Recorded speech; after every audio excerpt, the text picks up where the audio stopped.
Good evening everyone, কেমন আছো তোমরা সবাই? আশা করছি সবাই খুব ভালো আছো আর আমরাও ভালো আছি। আজ সানডে আর আমরা বেরিয়েছি একটু ফুচকা আর মোমো খেতে।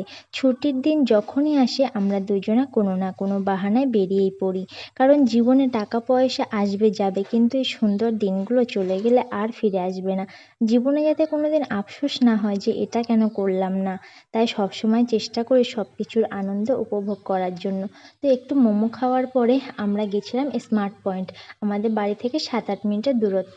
ভাবলাম এত তাড়াতাড়ি বাড়ি চলে যাবো, তাই চলো সামনের থেকে একটু ঘুরে আসি। স্মার্ট পয়েন্টে জানো তো এর আগে কখনো আমরা যাইনি, এই প্রথম।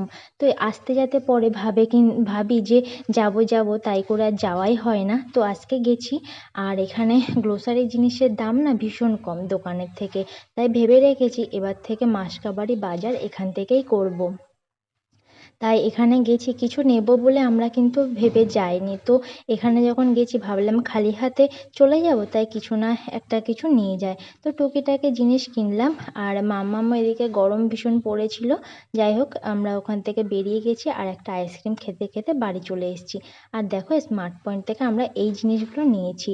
এই লেসটার দাম জানো তো 50 টাকা, কিন্তু নিয়েছে 37 টাকা, কত কম ভাবো। তারপর নিয়েছি 4টে ম্যাঙ্গো সোপ মার্গো সোপ নিয়েছি।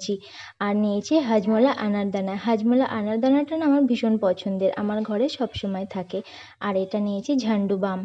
আর নিয়েছি মিক্স ড্রাই ফ্রুটস, এটা আমার হাজব্যান্ড খায়, হাজব্যান্ডের জন্য নিয়েছি। আর নিয়েছি বড় প্যাকেটের কুরকুরে আর দুটো পপকর্ন। তো ভালো লাগলে ভিডিওটা অবশ্যই একটা লাইক করো, আর আমার চ্যানেলটা সাবস্ক্রাইব করে আমার পাশে থেকো। থ্যাংক ইউ সবাইকে।